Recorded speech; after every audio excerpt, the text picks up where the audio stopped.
Kuwait ദുരന്തത്തിൽ മരിച്ച 3 മലയാളികളുടെ കൂടി സംസ്കാരം നടന്നു. പത്തനംതിട്ട മേപ്രാൾ സ്വദേശി തോമസ് സി ഉമ്മൻ, കോട്ടയം ഇത്തിത്താനം സ്വദേശി ശ്രീഹരി പ്രദീപ്, പായിപ്പാട് സ്വദേശി ഷിബു വർഗീസ് എന്നിവർക്കാണ് പ്രിയപ്പെട്ടവർ ഇന്ന് വിട ചൊല്ലിയത്. പൊള്ളലേറ്റ് കുവൈത്തിലെ വിവിധ ആശുപത്രികളിൽ ചികിത്സയിൽ കഴിയുന്ന 15 മലയാളികൾക്ക് സഹായം ഉറപ്പാക്കുമെന്ന് റവന്യൂ മന്ത്രി കെ രാജൻ അറിയിച്ചു.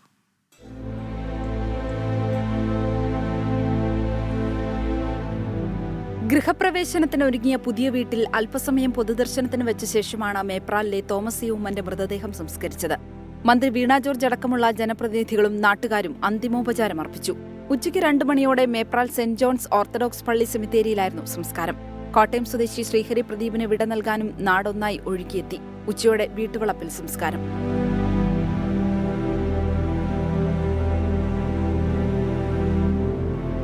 പായിപ്പാട് സ്വദേശി ഷിബു വർഗീസിന്റെ സംസ്കാരവും ഇന്ന് നടന്നു. കുവൈറ്റ് തീപിടുത്തത്തിൽ പൊള്ളലേറ്റ 15 മലയാളികൾ ചികിത്സയിലുണ്ടെന്നും ഇവർക്ക് സർക്കാർ ചികിത്സാ സഹായം ഉറപ്പാക്കുമെന്നും മന്ത്രി കെ രാജൻ വ്യക്തമാക്കി. 24 കോട്ടയം, പത്തനംതിട്ട.